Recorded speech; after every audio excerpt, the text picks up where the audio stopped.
for that, Sarah. And yeah, a big warm welcome really to everybody. Thank you for joining us. My name's Cath.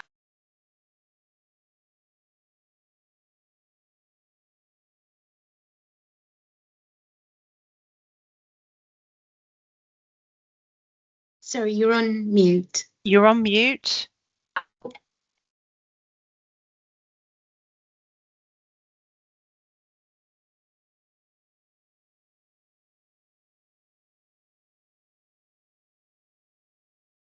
Still muted. Sorry, my mute keeps popping back off independently, so apologies for that. Can you hear me now? Can I see a thumbs up? Yeah, Hopefully it start won't just again.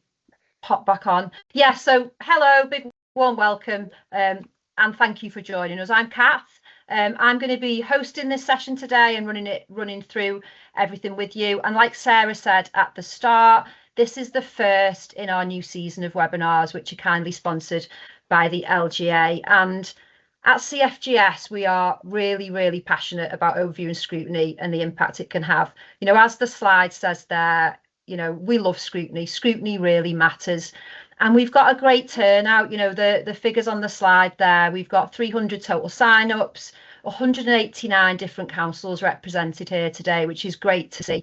We've got quite a lot of brand new councillors, but we've also got some more seasoned councillors and some officers who are looking to refresh their knowledge and skills.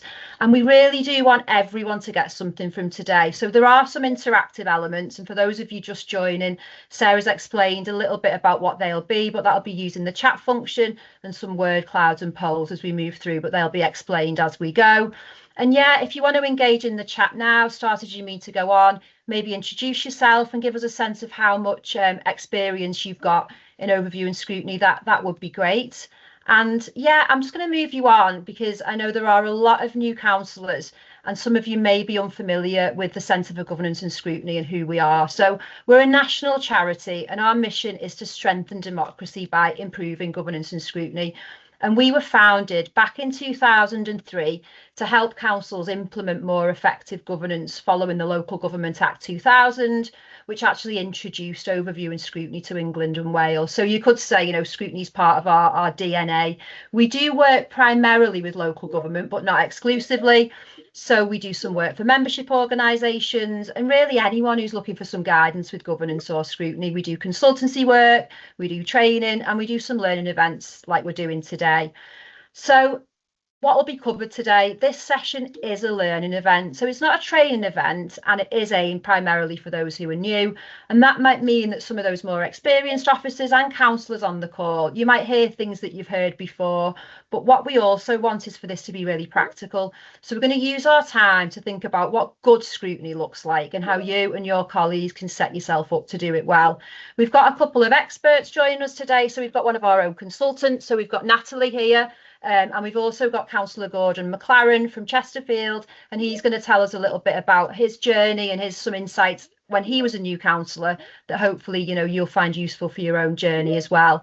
And then towards the end, we're going to share some information about where you can go to find out more, to like build up your knowledge and find out more about overview and scrutiny. So I'm just going to talk about the fundamentals really of overview and scrutiny. And what I've put on the slide there is the 4 principles of effective scrutiny. And as we move through today's session, we're really going to touch on each of those. So I would encourage you to bear those in mind. But fundamentally, overview and scrutiny is about helping councils and partners make better decisions that reflect the needs of local people. So good scrutiny, it strengthens decision making, it improves services, and it helps ensure councils are focused on what really matters, which is outcomes for local people. And if you are a councillor on the call today and you are new, what it's doing is it's giving you a unique opportunity really to kind of step back, lift your gaze and ask some questions, you know, that might not otherwise be asked. But what we also know is that scrutiny doesn't always feel easy. You know, we hear that a lot in our work with councils. And if you are new, it can feel quite tricky to get your head around. It can feel a little bit intimidating if you're new and you're working alongside more experienced councillors. You know, you might not want to ask questions for feeling unprepared, you know, and sometimes the processes can just feel complicated and difficult to navigate. And sometimes people tell us that the effort that they put into their scrutiny work doesn't necessarily match the value that comes out the other side. So that's exactly why taking the time to get the fundamentals right is so important, because what we find and what we see at CfGS is that when those basics are strong, everything else becomes more effective. So those 4 principles you see on screen, getting those right, everything else kind of falls into place. And because there are so many new councillors on the call today, I did want to share a slide that shows how scrutiny fits with wider decision making. And just a caveat on this, it is generic. We know there are some nuances to the structures that exist in some areas. We know we've got some combined authorities on the call, which work in a slightly different way, and also committee systems, again, which work in a slightly different way. But the principles and the ways of working we discussed today are applicable to both. But this governance diagram just shows the leader cabinet model of governance. So you can see at the top, full council, so all elected councillors at the top, and they're there to vote on the major borough-wide decisions and set that overarching budget and policy framework. The leader and cabinet are legally required to make decisions that align with this framework, and decisions can be taken by the cabinet as a collective, individual cabinet members or officers under delegation, and the specific rules on how this works will be set in your own council's constitution, but any major changes to budget or policy will require approval from full council. I'm just going to pause because I can see in the chat a few comments about not being able to see the slide, so I just want to make sure that we've got somebody on the tech side looking at that before I move on.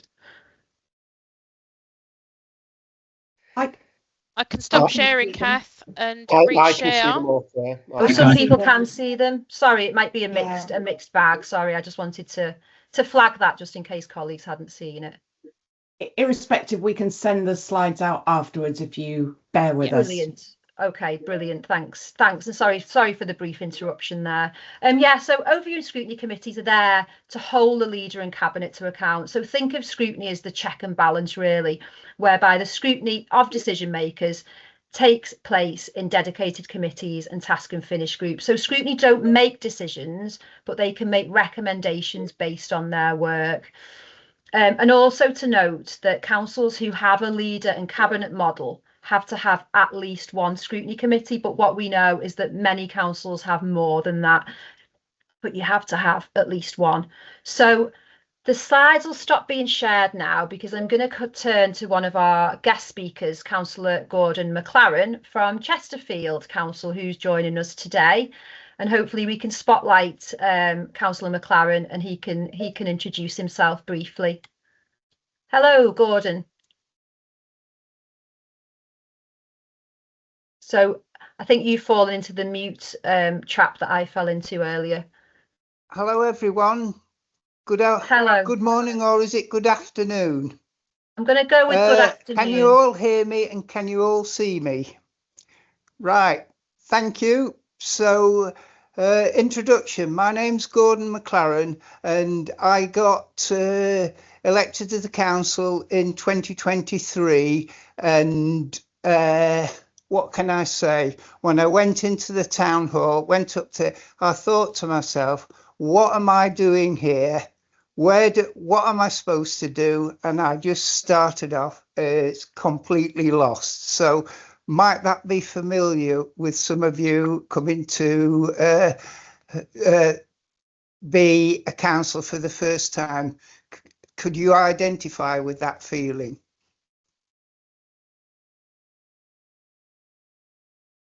Yes. So can I ask you, Gordon, from your experience, what was the one thing you wished you'd known in advance that maybe help colleagues on the call? Oh, that's a difficult question. What would I have liked to known in advance?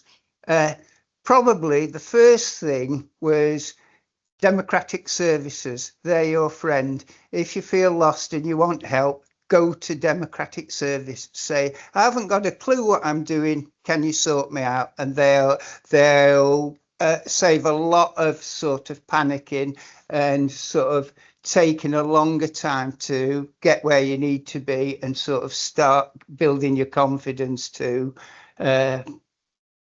know what you're supposed to be doing, really. Brilliant. And what's been your biggest surprise, I guess, welcome or otherwise, with your overview and scrutiny work?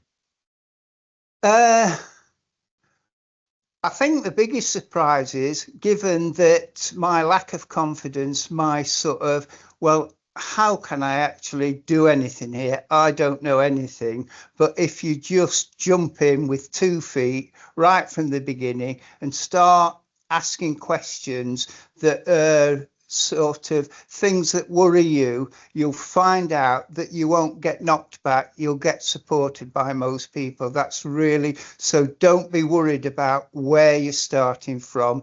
Just get on with it, basically. Just do something, and then people pick it up and then see, and people can identify the things that you need, and people are there to help you. You know, it's not scary anymore. It was in the first year. Thank you. I think that's a really top tip, is that sometimes when you know, when you are unsure, you know, it can be quite easy to retreat into not asking questions, but you're getting your confidence by pushing yourself and asking those questions and actually learning as you go. Yeah, thank you. We'll come back to you a little bit later, if that's okay, Gordon, and ask a couple more questions. But I'm going to pass to Sarah now to do a word cloud exercise, if that's okay. So I'll pass you to Sarah, and we'll do a bit of interactivity and then come back to you later. Thank you. Hi everyone, I'm just about to drop a what we call a poll in. This is to form a word cloud. You'll be asked a question. I'm going to launch it now.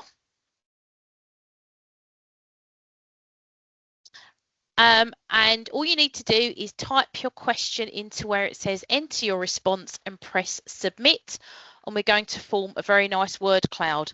Now, if anybody has joined this call and they're not on like a professional account, if you joined from your personal email or your personal account, there is a chance that you might not be able to see this poll.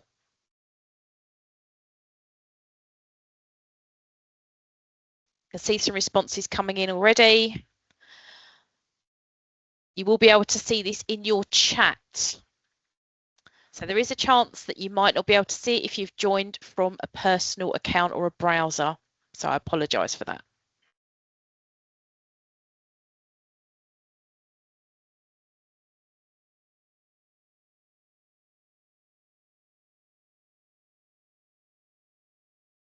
Cath, can you see that in the chat? Yep, I can see that. And I think we can see that the word challenge there coming out quite strongly. We've got 111 responses so far. Yeah, challenge coming out strongly. Accountability, overview and questioning, independent, constructive. So yeah, it's building as we speak. But if I can turn to you again, Gordon, really, and ask, you know, looking at those words, does that kind of align with how your scrutiny works and what you feel about scrutiny? I was just in the process of entering into the chat that I can't see it too. Oh, okay. Well, if I give you a few hints and tips, so there's something on there that says healthy debate. I think that's an interesting one. Would you say at Chesterfield you have that healthy debate in the scrutiny space? Yes, we do. Yeah, one thing I would say about that is, you know, we have Chesterfield is predominantly a Labour controlled council, but we have got the other people in the council are Lib Dems. There are a few Lib Dems, so they're on scrutiny there. And one thing I've realised and was really happy with was that there was no political sort of exclusion. People worked together, you know, saying, what is this meeting for? What do we want to achieve at this meeting? And it was the cross-party collaboration was something that's really strong in Chesterfield. I'm really happy about that. Oh, that's good to hear. I mean, can you see the word cloud at all? Yeah, no, you still can't see. Because the key word. Sorry, could you say that again? I just didn't know whether you could see the word cloud. If you still can't see it, I mean, the word that's come out the strongest is challenge. And I guess, what does that word mean for you in your scrutiny practice? Because the perception of the word challenge can come across differently in different places in terms of how challenging questions are. So I don't know whether you wanted to talk a little bit about how you do that, how you apply that in practice. I think it is when we is looking at what we actually focus on in scrutiny, and is it something that comes from us, from the people on the committee, and that we when we start to ask questions, do we get good responses and actual answers to our questions? It's not sort of avoided and then gone onto an agenda that perhaps the officers want to and say, this is what we as a council want to do, and it should be driven by us and saying, these are our concerns on this committee. We would like to look at this particular issue and we're not happy. We could say, can you tell us why, you know, there's a reason for not focusing too much on a certain thing, you know, and we might be best employed, our energy to be best employed by having some direction from officers. And so it's all about I think getting a mutual understanding of what the officers do, what councillors do, and that we come together with that fully understanding, and that sort of brings the focus together, so you're directed together, working in the right direction and getting something done more productive, rather than sort of moving into an adversarial position where it's us against them, and that's not helpful to anyone. Yeah, absolutely. Thanks for those reflections. I'm going to just move us on now to talk a little bit about effective scrutiny. So there are a few slides that we'll put up, and hopefully those of you who will be able to see those slides once they're shared. I think the poll come down and we should get our slides on.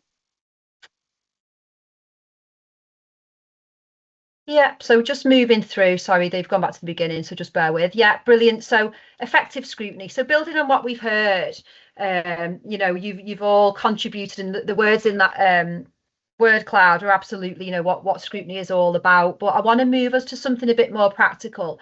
I guess thinking a bit about what effective scrutiny actually looks like in practice and where its focus should be, because it's one thing to talk about principles and success factors, but what does that really mean for you? You know, if you're councillors, if you're sitting in a committee room or the council chamber, you're reviewing a report, or you're kind of thinking through what to put on your work programme. So I'll walk us through a few key features of effective scrutiny. And as I do, I just encourage you to kind of reflect on your own experience and think about what good might look like in your own council and how you might want to drive that forward in your own council. So first of all, effective scrutiny starts with a balanced work programme. So it's about looking at the right items, looking at those items in the right way, and looking at them at the right time. So right items, right time, and in the right way. And one of the biggest challenges in scrutiny is trying to do too much. So committees can become easily overloaded with long agendas and limited time to get into the substance of, you know, important issues. Strong scrutiny is selective, so it's thinking about issues that really matter. So if you're thinking about your own council area and you're thinking about what to go on your work programme, think about areas of high public, you know, high risk, or topics of public concern, or major policy changes, or services where outcomes just aren't where they need to be. Essentially, as councillors, when you're looking at your work programme, it's about thinking, where can we add the most value? Because scrutiny isn't about covering everything. It's about focusing on those things that matter most. And if you think about the wide range of services that councils offer, you know, you couldn't possibly look at everything. You just wouldn't have the hours in the day. Another really important feature is that work programmes are member led. So just moving us on, sorry there. Officers play a vital role in supporting scrutiny, but the direction the focus, and those key questions should come from members.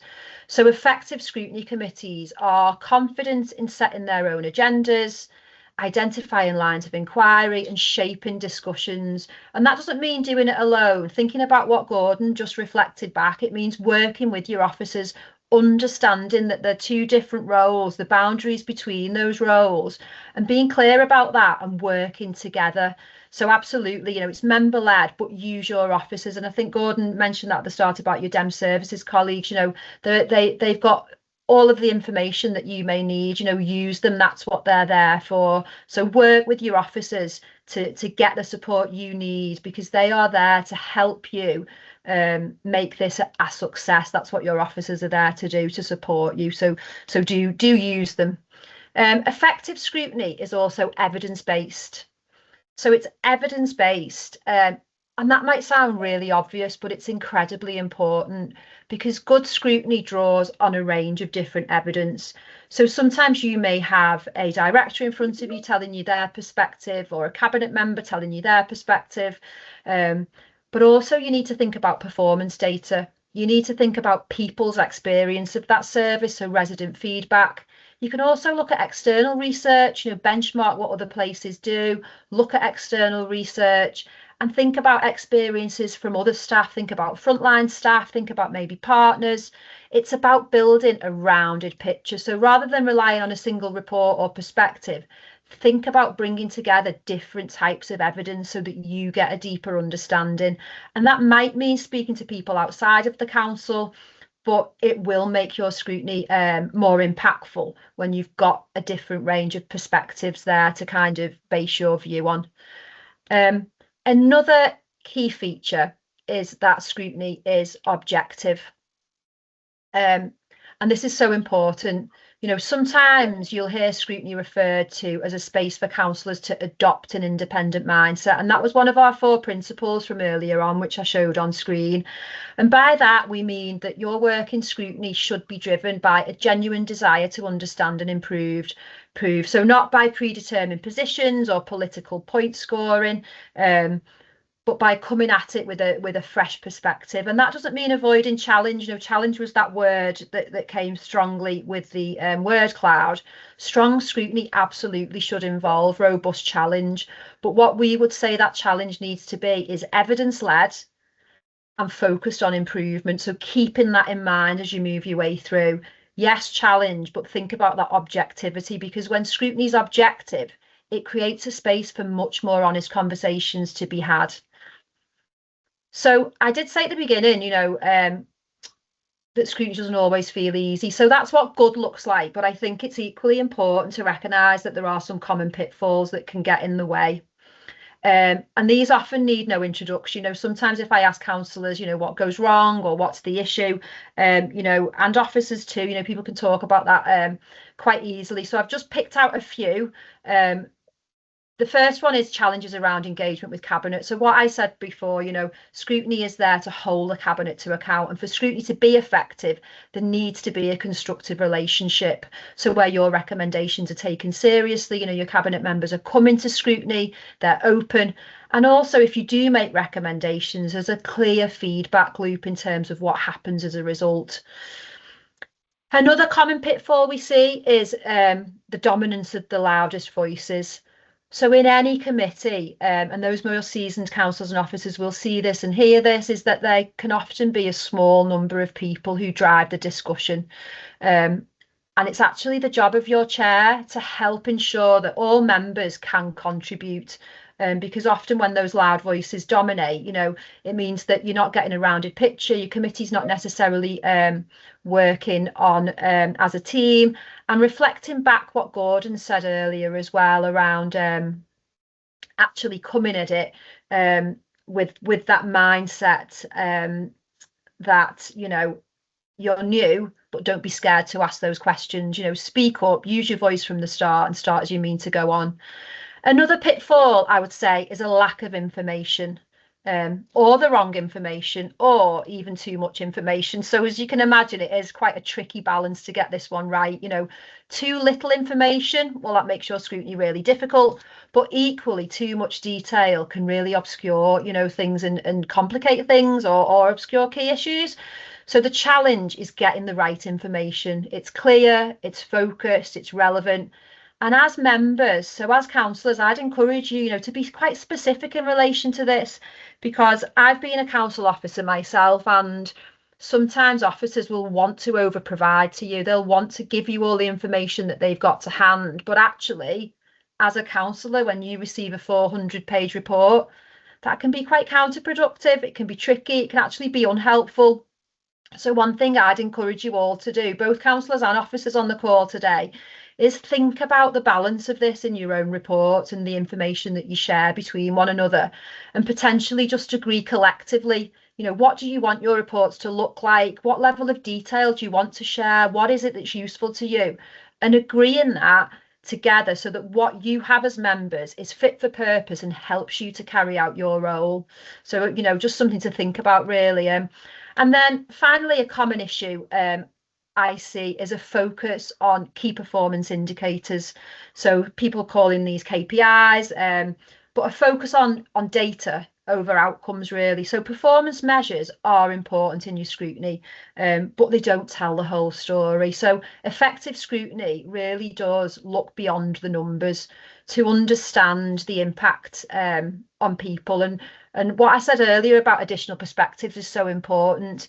Remember to broaden your evidence base. So the data will tell you one bit of the picture, but actually, there's a whole other experience, how our service users experience in that service beyond what the data tells us. That helps you get a greater insight in how people are receiving the services in the places that you work. So I'm just going to stop sharing the slides now and turn to Natalie, who is another of our experts on the call, and hopefully she can be spotlighted. And just to ask Natalie, really, to ask her about one of the pitfalls she sees most frequently in her work, and something maybe that the group would want to think about and potentially avoid themselves. So I don't know if we can see Natalie. I'm here. So, you're here? Yeah. I'm just wondering, Sarah, is there any chance we could take that word cloud down? It's sitting in the middle of the screen and just obscuring the slides when we're in the presentation. But to turn to Cath's question, I think Cath has brilliantly talked through the importance of getting a really balanced work programme and making sure that you've got the issues that are really important. On that score, it's making sure you've got items on the work programme where you can really make a difference. Because actually, if we're looking for improvement of public services which are provided by your council, actually making sure that the recommendations you make can be directed towards people who have a responsibility for delivering those recommendations. And you've actually got a mechanism for following them through, so that as a committee, you're going step by step, doing the work, considering it, coming up with some well thought recommendations, passing those to the responsible cabinet member or NHS if you're a top tier authority, and making sure that you've got an interval in which they can respond to those recommendations about what they're going to do and also what impact it has made for the clients or users of that. So I think there's something about making sure you've got follow through. I think another area where councils can get completely bogged down is not prioritising. So it's having an over full work programme. So you're kind of racing from one thing to another without really dipping in sufficiently to come up with some really strong, clear recommendations for service improvements or reflecting on where there might be some failures within service. And that can also manifest itself in terms of the length of your agendas. I have been in one authority which had 22 items on its committee agenda.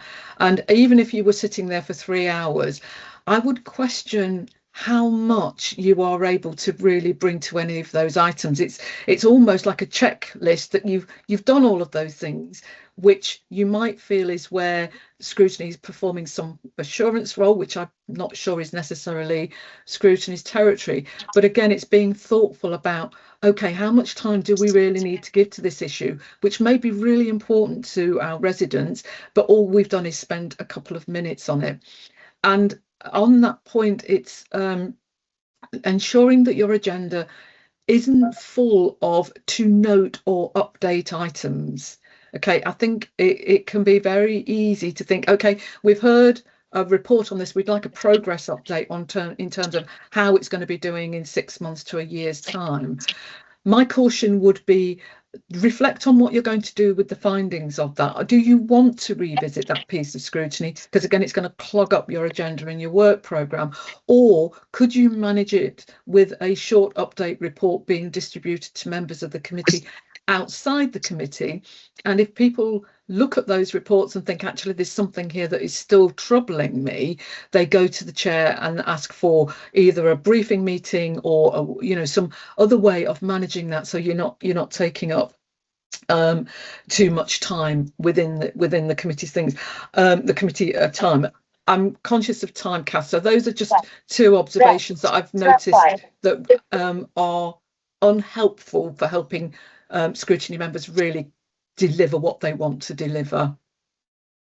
Thanks, Natalie. I think that's really useful. I've seen a comment in the chat there that somebody was on health in Manchester and they try to limit each scrutiny committee to 3 items, which we advise at CfGS, 2 to 3 substantive items maximum on agendas, because otherwise you cannot go into the level of depth like Natalie just mentioned. I can see, Gordon, you've got your hand up there. Did you want to kind of share some of your councillor insights to that? Oh, you're on mute, Gordon.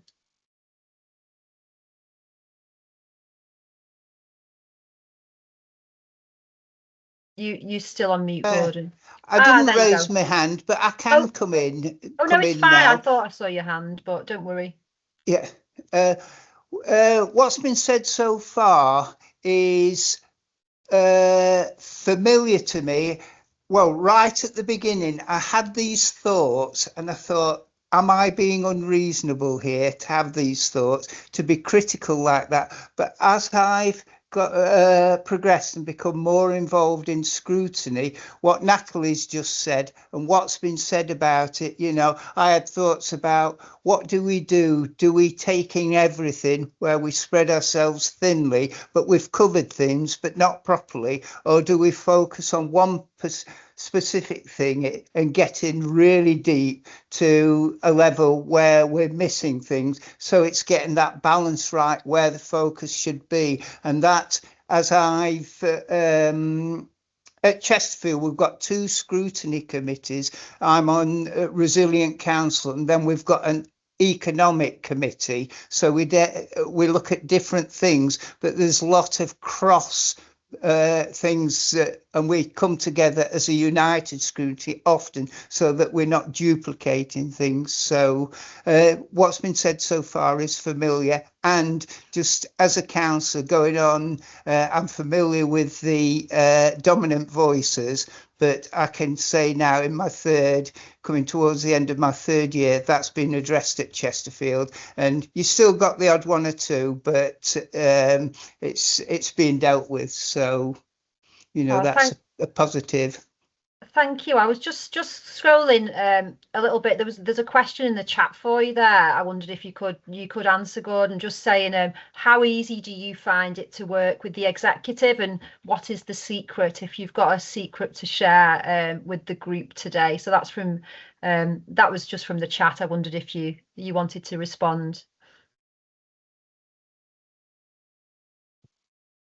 With the executive, I think they're different people. Some, there are a couple cabinet members, who are really supportive, and I can go, if I've got any questions, if I don't want to go to officers, I can go to my fellow councillors and go to cabinet member and say, I don't reckon much to this, Gavin, can you, why are we doing this, and he'll say, and he'll actually raise it at cabinet meetings. And he said, I've spoken to Councillor McLaren and he's got concerns about this, that and the other, and it's shared at cabinet meetings. And I think it's about getting it round to everybody.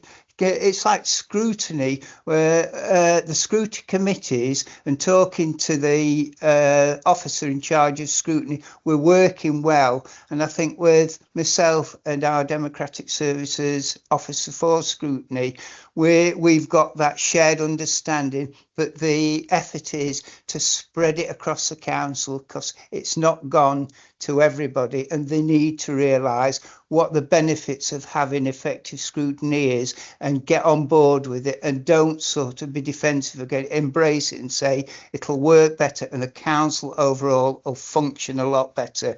And I have to say, listen to councillors, that's what we're there for. We're there to bring what the concerns of our residents out in the community. In my ward, when I made my pitch to vote for me, I said, I will take your concerns. I will ensure that your concerns go into the town hall. It'll be heard. I'll come back with you with an answer for you. That answer might not be what you want to hear, but your questions will have been heard in the town hall.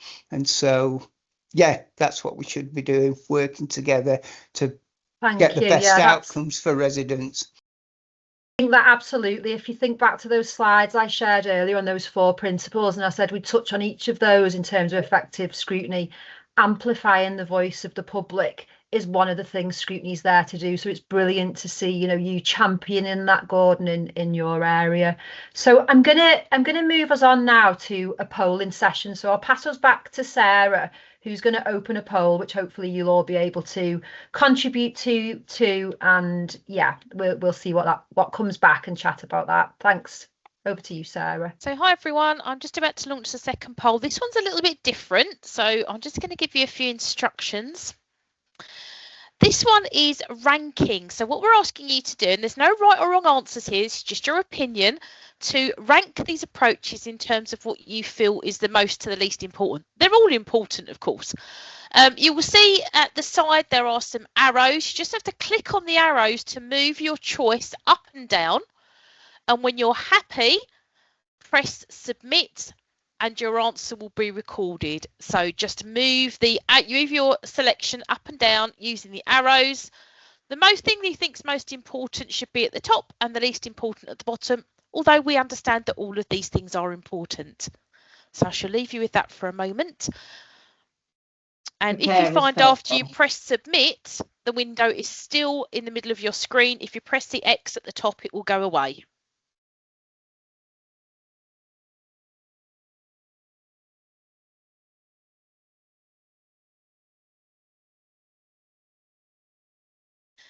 And just a reminder, if you are joining from a non-professional Microsoft area or setup, you may not be able to contribute to this poll if you've joined from your personal laptop via a personal browser.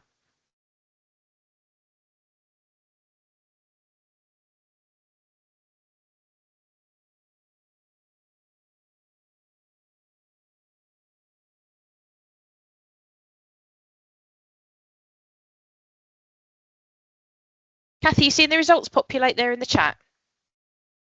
Yeah, mine. Yeah, it did come, but now it's just changed to a percentage base, so I can't see the. If you can't see that. Yeah, that would be. I mean, yeah, that would be helpful. I can't see it right now. Sorry to say. So it should be available in your chat. So our top one is focus on service improvement, followed by preparation. Then in number 3, strong questions. Number 4 is collaborative approach. And our last one is member curiosity. Oh, it's an interest. I mean, as Sarah said, they're all important, but I like that focus on service improvements come out top because that was the one I picked. So yeah, but I think that's one of our principles. it should be about, what you should always bring your scrutiny back to. And sometimes when those tricky conversations are happening, and there may be, you know, it's thinking about what will make this service the best. Bringing it back to that all the time is, you know, really, really important. And I think, you know, but I'm quite sad to see member curiosity down there at the bottom. Gordon, what do you think about those results? You know, focusing on service improvement, would you say that's at the heart of what you do? Well, on my laptop, I've got my own, and I haven't seen in the chat, all I'm getting is the percentage of the poll overall, but I haven't seen for each individual question. But Yeah. Just the last thing you said about Abby, I'm sad to see that member involvement, that came bottom of the poll. It was bottom of the poll. What you just said, I thought that was a bit disappointing. Member curiosity, that was curiosity. Yeah, I thought that's the one thing that I bring to the council, that, you know, I've got no other skills, as you can see, trying to navigate all this tech stuff. I'll leave that up to you, but I have got the curiosity, and I hopefully that's what I brought to Chesterfield Borough Council. And I've got a feeling, my experience, if I judge myself, I think some people recognise that my curiosity is quite useful. Yeah, absolutely. Curiosity is up there for me too. I think having that ability to just ask those questions that might not necessarily otherwise be asked is really important. You know, you have in a leader cabinet model a concentrated decision making in a you know, a number of individuals, but actually when they're in the thick of that, having somebody else ask some questions that prompts them to think differently as a consequence is really important. You know, so I would encourage everybody to kind of think about those questions and adopt that curious mindset. It is really really important. And collaborative approach as well, having scrutiny committees that work as a team is really important. Trying to have a collaborative approach between members and officers, but think about when you're on that scrutiny committee as being a team. So when we talk about that independent mindset, it's about collaborating with one another, valuing each other's perspectives, and coming up to conclusions together as a collective in that collaborative way is really, really important as well. Preparation, that's really, really crucial. And for members, that can be quite tricky at times, because you get big agenda packs to look through, and you've got your ward work, you've got all your other work, a lot of people having full-time jobs to manage, but reading through your papers, familiarising yourself with what is on the agenda, and thinking about some lines of inquiry that you might want to explore. So coming into the room prepared, and officers on the other side as well, obviously entering the room prepared. So preparation is really important. Questions, strong questions, sequencing of questions, coordinating questions, all of that is really important. At CfGS, we do separate courses all about questioning skills and really kind of helping committees to get the most from their time by asking good questions. I'm just looking at the chat there. I think good chairing prevents curiosity being a bad thing. Yeah, actually, that's a point. A key challenge that they found is members focusing on their ward rather than the whole authority. So thinking about issues when you're work programming, or even when you're thinking about those issues, is to lift your gaze and think of the whole council. So think about how that affects everybody, rather than ward specific or casework. It is really important too. And collaboration, yeah, again, that's coming through quite strongly in the chat. So I think we have another polling session, don't we, Sarah, about scrutiny activity coming up? Yes, we do. I just want to clarify again, I know we said it at the top, I've seen it come through a bit. Yes, we are recording this and you will have access to the link. It will be sent out afterwards. So just to get that clarity. And also, I think somebody's been putting a few rogue polls in. So thanks for playing around with the rogue polls. But I'd really appreciate it if we didn't put any additional polls into the ones that we're set out to today. So thanks very much for playing around. The tech is interesting. So the next one is also a ranking exercise, very similar to the last one that we did. And on this one, we are asking you to really rank the familiarity you have with a particular feature, one that you're comfortable with. You know, do you know this thing? Again, you're probably familiar with all of them, but one that you're most comfortable with sits at the top. Use the arrows to put them into the order that you feel you're most or least familiar with.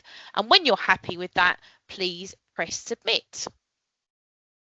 Thanks, Sarah. So as you're kind of working your way through it, we reflected when we thought about this session, and we thought about what would be useful to people. Again, I said it's aimed at new councillors, and I think at CfGS we're very conscious that we fall into the trap of using language or talking about things with a presumption that people know what we mean. And when we looked at the feedback we'd got from councillors who'd signed up to this, you know, people were really asking us to explain key terms, telling us that they had very little experience or knowledge. So the reason we're asking this question is that we can get a handle on, do you understand? It's fine not to understand these things. And I'm going to bring Natalie in a little while when we've got the results up, just to talk to these, so that if you don't have that understanding, she can explain what good looks like in practice. Just to say, Sarah, I've got one of those strange polls come up, so I can't see the results again, and I don't know whether just you press can... the X on that, Cath, and it'll go away. Yeah, I just can't see the original one anymore. So our ranking should be in the chat for people to view, but coming top has been good chairing and meeting management. Coming in second, we've got monitoring, recommendations and outcomes. In third, we've got cabinet scrutiny, parity of esteem, and right at the bottom, two-way dialogue with audit. So good chairing at the top, most familiar. At the bottom, we've got two-way dialogue with audit as least familiar. Okay, brilliant. Thank you. I'm gonna bring Natalie back into the chat if I can. If we can find Natalie, or you can pop your camera on, Natalie, whatever works for you. And just potentially just talk the you know, good chairing kind of, you know, speaks for itself. I think so. If you could talk about the ones that people are least familiar with, just to give them that overview. So it's the two-way dialogue with audit and that parity of esteem that we sometimes talk about between cabinet and scrutiny. And thanks, Cath, because I think that this speaks to some of the questions that were being raised earlier in the session about pushback from the executive and how do you have good relationships with the executive. We need to remind ourselves sometimes in scrutiny that we are a statutory function. There are 3 statutory committees within a council, which is full council, audit and scrutiny. So we would be expecting that scrutiny gets the same level of esteem, respect, support as you would be providing to your audit committee, because you audit are there to provide assurance to the authority that governance is in place to be working properly, that the finances are being managed, and that scrutiny is where the cabinet and the decisions being made by cabinet and the individual portfolio holders are actually being challenged and not just going through on the nod. So that you would expect that you would be looking perhaps for regular meetings between portfolio members and the chair of scrutiny, also with the leader, that they would be expected to have briefings from senior officers so that they're aware of issues that are confronting the local authority, and if there are any pinch points with stakeholder and partner working.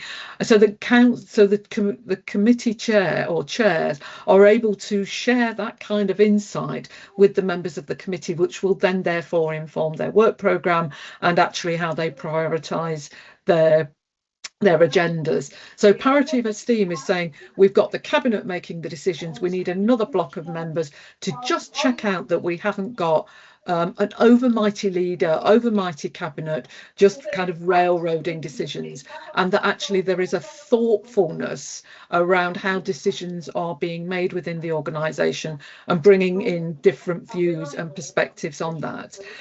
I know there was a query about two-way dialogue with audit. I think I've just tried to touch on audit, broadly speaking, is about assurance.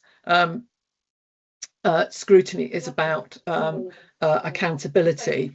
And what you would hope to see is, again, there are conversations taking place, again, primarily through the chair of your scrutiny committee with the chair of the audit committee, to look what's on each other's agendas, to share outcomes of any scrutiny that's taken place, so they can think about whether that is actually an audit issue where they've got different statutory powers that they can bring to light on that, or where auditors saying we've gone as far as our audit remit provides for us to cover at the audit committee, but there are issues where we think your perspective with those deep dives, the way that you are triangulating things in a way that audit doesn't, because you'll be hearing from officers, you could be hearing from cabinet members, you could be hearing from stakeholders, you could be hearing from user groups or members of the public. You're able to bring a much richer set of information to arrive at those conclusions that you hope will actually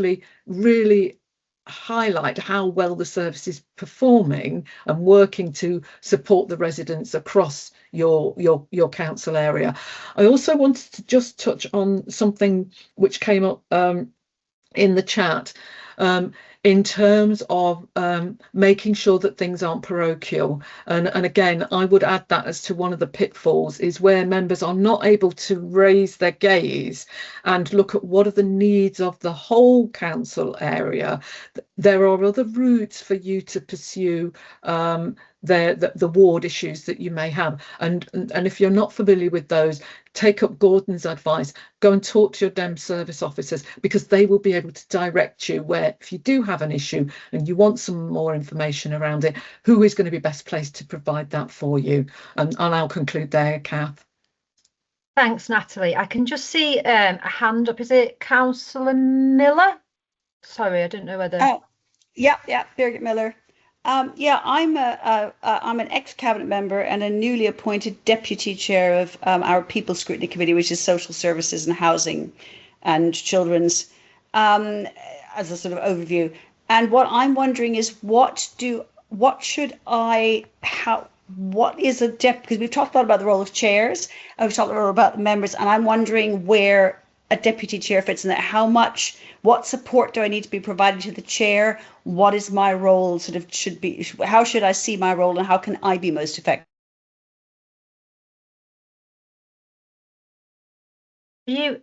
Sorry, Nat, are you okay to take that? We've got a question from Councillor Miller, but also one in the chat around chairing, so it might be helpful just to outline the chair's responsibilities and that vice chair support at the same time, potentially. So the chair is really there to provide direction, and meeting management doesn't sound particularly a big skill, but my take on having worked with chairs from different political groups on different committees is chairing is a really hard skill. You're trying to encourage all members to have done their prep so that they've come armed with questions. Hopefully you've been able to share that in advance so that you can make sure that you haven't got a scattergun approach to the questions, that actually you've got a line of inquiry that is going to take you to get that depth of information that I was describing earlier. And is also, in terms of managing the meeting, is keeping a scan of the committee to see if somebody is body language, that they're stepping back, they're not engaging with the questioning and the topic under consideration, or that somebody is keen to come in but keeps getting overspoken. So making sure that you put your light on usually, and that the chair is able to take those in sequence, rather than the loudest voice coming in over and over again and dominating the drive of how the scrutiny inquiry is going. What I would say about the vice chair or the deputy chair, whatever your authority decides to title them, is I would expect to see, regardless of whether you come from different political groups, is that you are meeting regularly as well to actually consider what's coming up. How can the vice chair support the chair in making sure that that crucial meeting management is happening appropriately, that you're supporting the chair if it's been agreed that there is going to be some lines of inquiry to marshal people to do that, and you, the vice chair and the chair, modelling the kind of behaviour of what sort of interaction you want, so that it isn't always the loudest voice, that it is actually very respectful, treating any witnesses, so that could be members of the public, it could be officers of the organisation or the portfolio member, whether you agree with that person or not, that you have a professional environment in which issues can be properly unpicked. You know, we all know that full council is the place where a lot of the political fisticuffs takes place, but actually scrutiny should not be doing that. You're all politicians, you've all been elected on a political ticket. But what I would hope is that you are able to bring that objectivity into what you are doing as a vice chair and a chair, because that will then, the other members of the committee will see that behaviour, and the respect between the chair and the vice chair, particularly if you're from different political groups, is actually, this is the way we conduct our scrutiny within this authority. What I would encourage Councillor Miller or any other deputy or vice chairs that are on the call is, if you see training for chairs, see whether you can also be part of that training as well, because what I would like to see in authorities is that the vice chair and the chair are kind of joined at the hip, and actually they've got a very similar approach in how they see things happening, and actually are constructing the work programme that gives a balanced overview of what the committee needs to be doing for your local authority area. And I'll conclude there. I hope that's answered Councillor Miller's query. Oh, thank you for that, Natalie. We're going to touch a little bit now on the resources that you need for scrutiny, and yes, there's another poll, but it's just thinking through, you know, to do your scrutiny as elected members, you need you need resources to hand, you need the tools to do your job. So Sarah's going to share another poll with us, which hopefully we can all engage in, and then I'm going to bring Gordon in one final time to ask for his reflections, if that's okay, Gordon. So those of you that are on the poll and that can see the poll, this is a multiple choice poll. You can tick as many of these as you like. So indicate which of the below you believe that you need for strong scrutiny. So tick as many as you want and then press enter.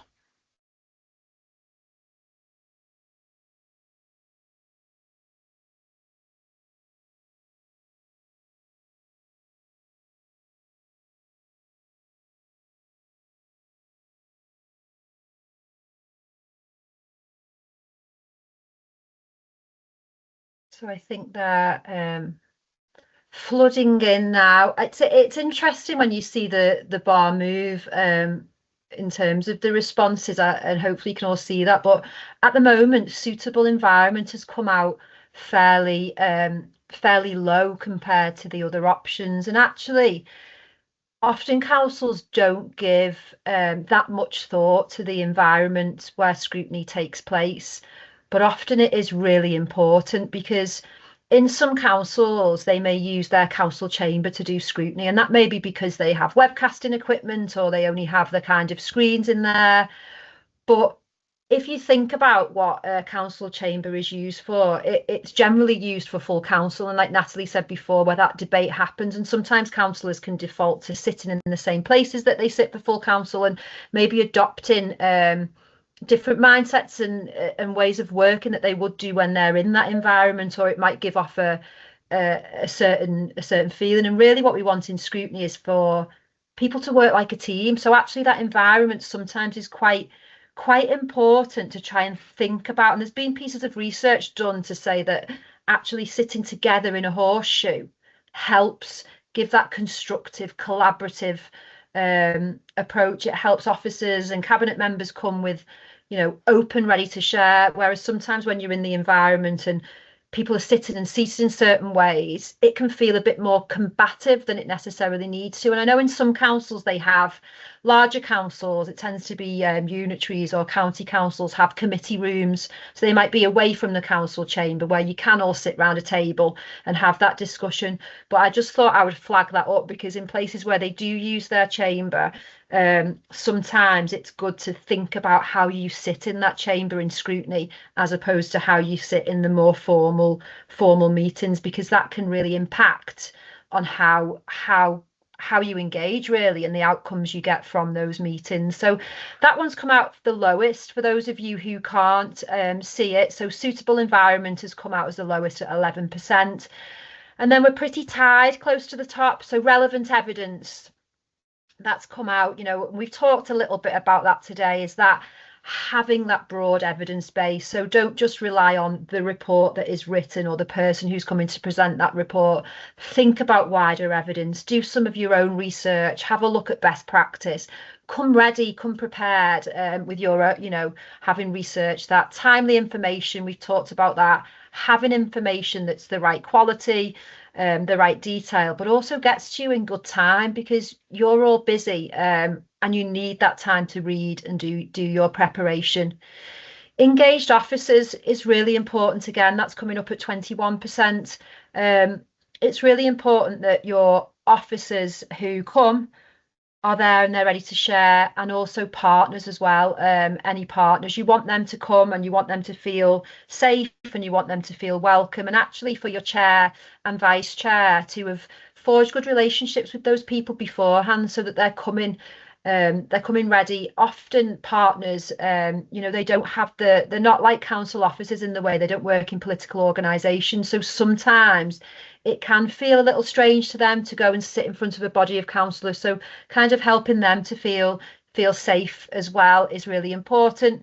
And your scrutiny officer support, that's so important. Again, what I said at the start around, you can't do it alone as councillors. You know, use your DEM services, your scrutiny officer support, get guidance off them, you know, have them help you and give your, you know, your scrutiny work the best chance of success.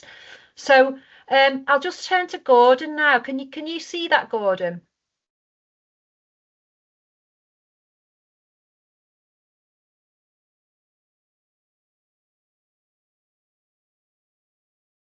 Hello.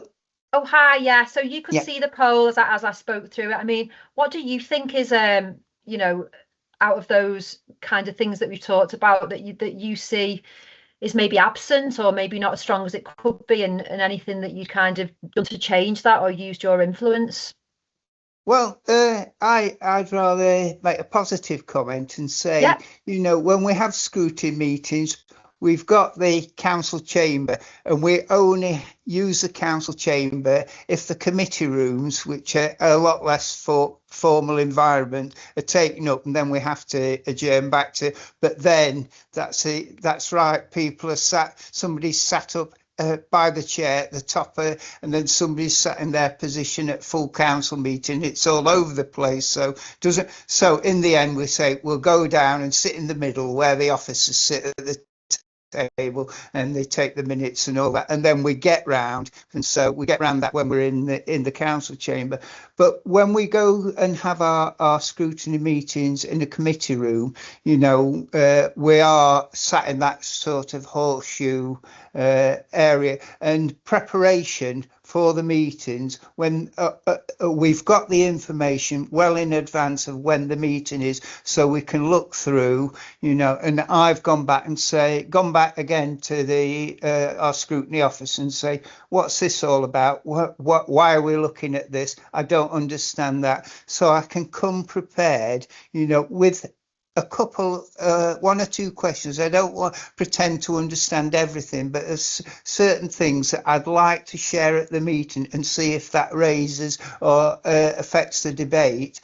And also the meetings are timed where you might have cabinet members, portfolio holders, or senior officers, you know, service directors come in with and say, this is what we're looking at the moment, and this would be helpful to the committee to look at this area of policy. And then throughout the year we get covered, and it's limited to time, so you've not got people going on at length and showing your interminable reports and that, which everybody just goes to sleep then and it doesn't happen. So generally what I'm saying, it's working well when we have our scrutiny meetings. The environment is conducive to us coming out at the end of the meeting with us to take away, and then that as we talk about having a long list of priorities that have been, and we said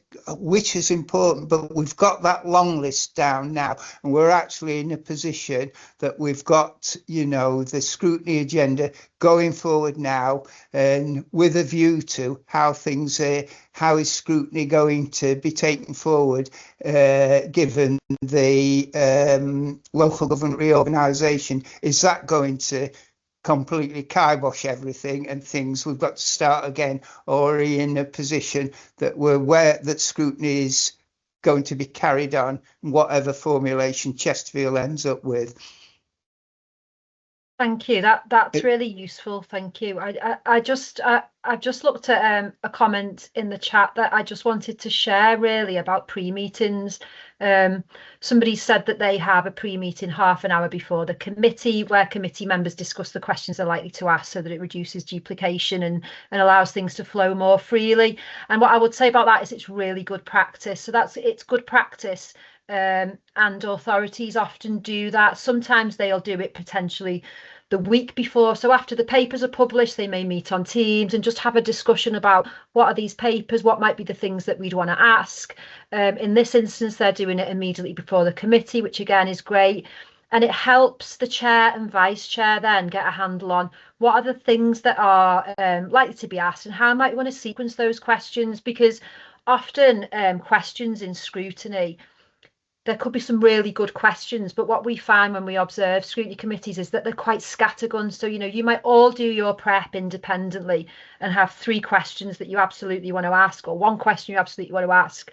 So you'll ask your question, somebody else asks their question, somebody else. But the best questions, it's not like one killer question almost. It's like the sequencing of listening to one another and thinking, oh, that's made me think of, I might ask this. And sometimes having that space in a pre-meeting to think about what's on people's minds allows you to enter the meeting in a more coordinated way, really, and the chair can kind of help to see how they may want to bring councillors in and in what order.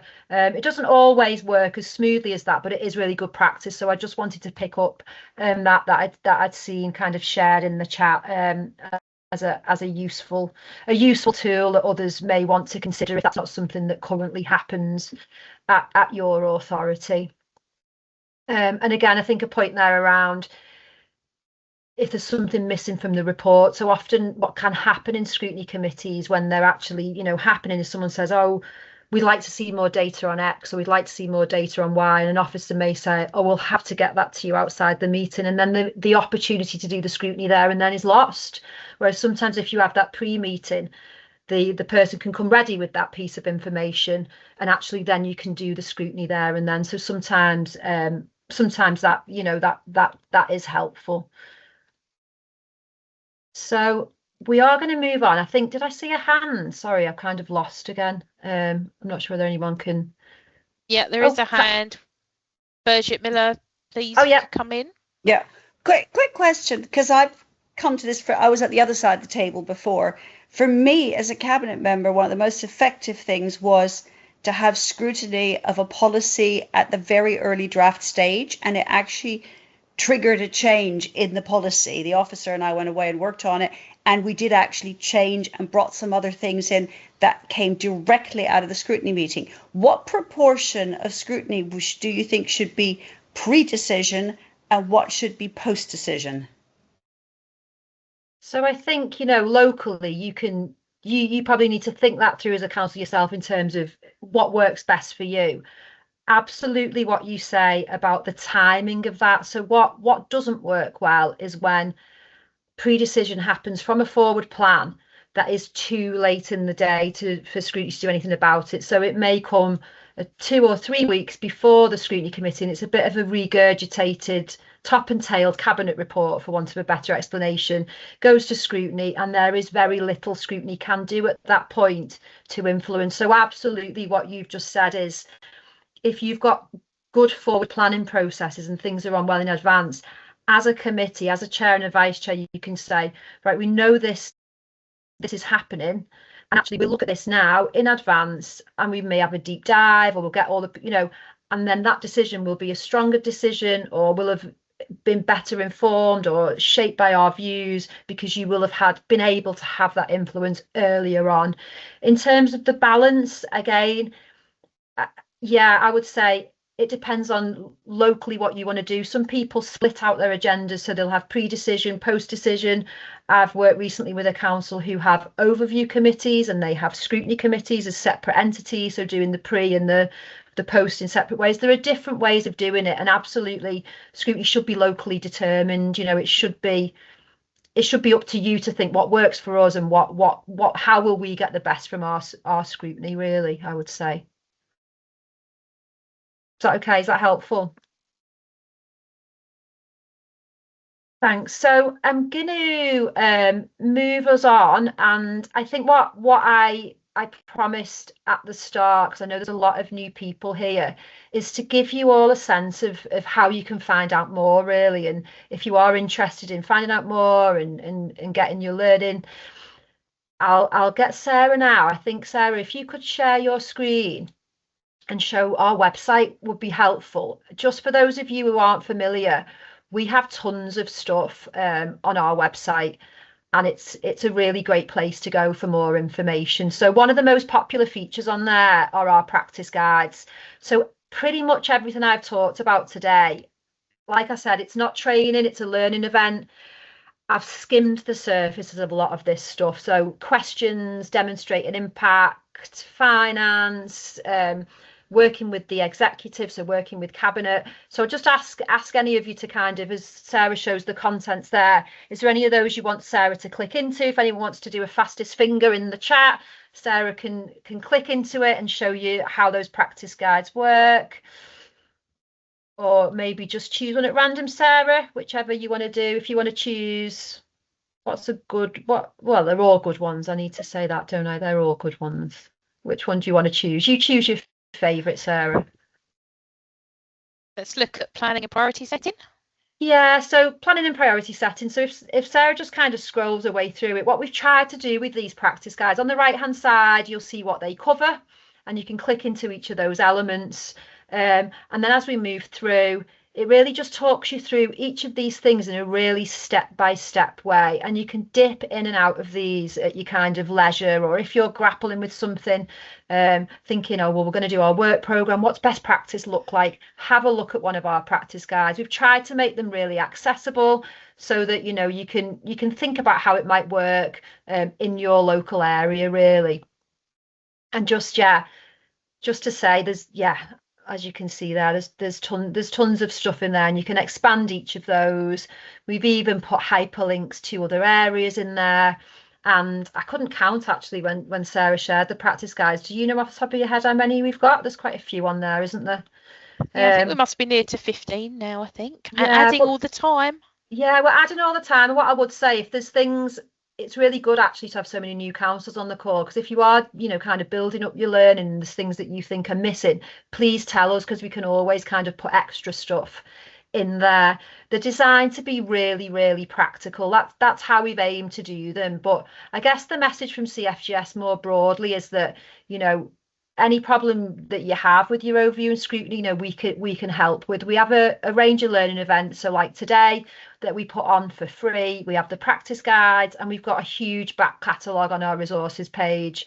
We do explainers of kind of legislation as well, and loads of case studies. So case studies with councils who've encountered certain challenges, talking about how they've solved them. And again, they're all there on our website. So I would encourage you, if you do have the time, please do kind of head over to our website and have a look. We also have a monthly newsletter, which you can sign up to. We don't bombard you with stuff. It's just like the areas that we would kind of encourage you to look at. And we also have a help desk. So if you do have any questions, our help desk address is info@cfgs.org.uk. I'll try and put that in the chat. I'm not very good at speaking and typing in the chat at the same time, so I might not be able to do that. Oh, here we go. Sorry. Yeah, I can do that. So yeah, that's if you've got any queries, comments, questions, anything like that, you can always ask a question in our to our inbox. So thank you, Sarah, for that. Oh, and Sarah's put the link in the chat as well to subscribe to our newsletter. So yeah, I'd encourage you to do that if you don't already sign up. And we do have an annual conference as well once a year. That will be, we don't have an exact date for that yet, but that's probably going to be February. So I would encourage you to keep an eye out for that as well, because that is anyone who's interested in doing their scrutiny better. We have loads of helpful little breakout sessions, chances to chat to us as the team and really build your network from other scrutiny enthusiasts, I guess. So yeah, I think it's just maybe back to the slides, Sarah, as a reminder of what we've spoken about today.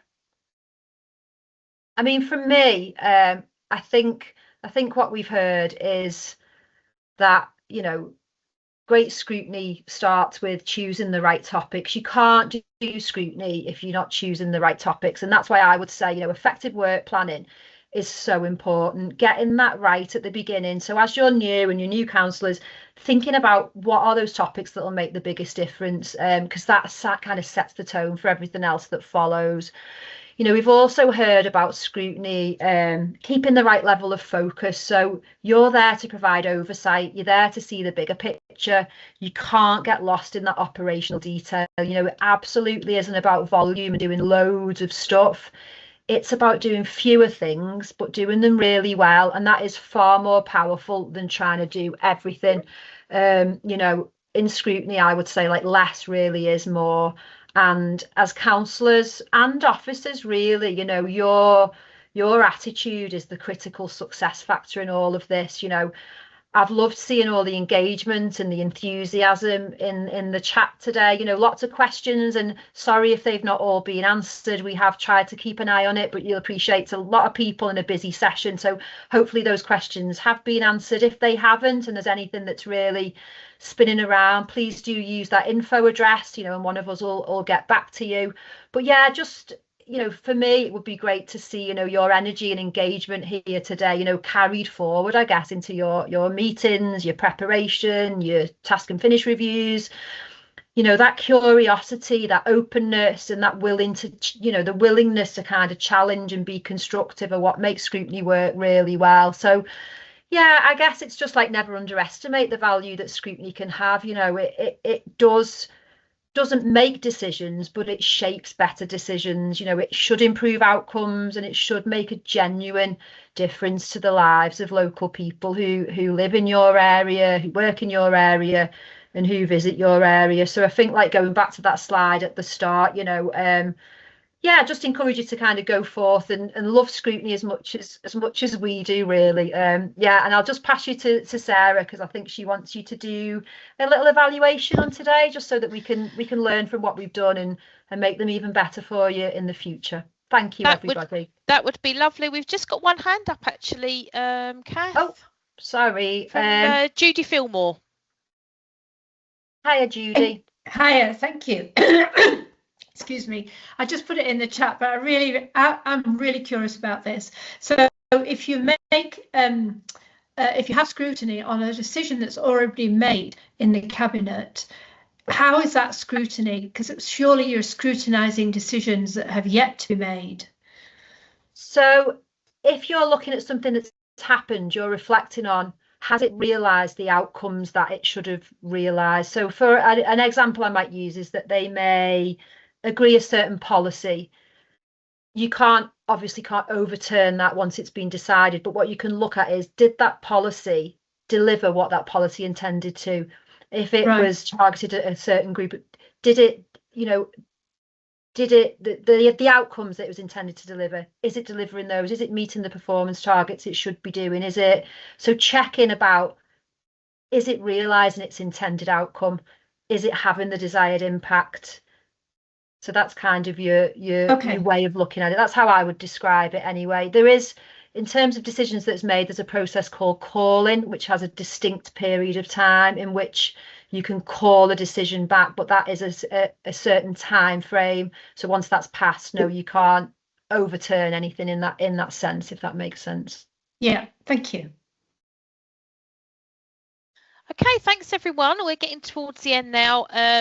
I have dropped a link into the chat for a very, very short feedback form, or if you've got your phone to hand, do feel free to grab that and scan the QR code. It will take you to the same place. The reason we ask you to do an evaluation here is because it's part of our contract with the LGA, which allows us to deliver these things to you on a regular basis, and we just need to know how you feel about it. As I said, if you've got any topics that you would like us perhaps to look at for these learning events, they're hour and a half, then please feel free to send them in to us. We've sent the info at mailbox. I think Mel dropped that into the chat as well, but you can find it on our website. We also have another event happening next week. It's breaking down finance security, looking at the story behind the numbers.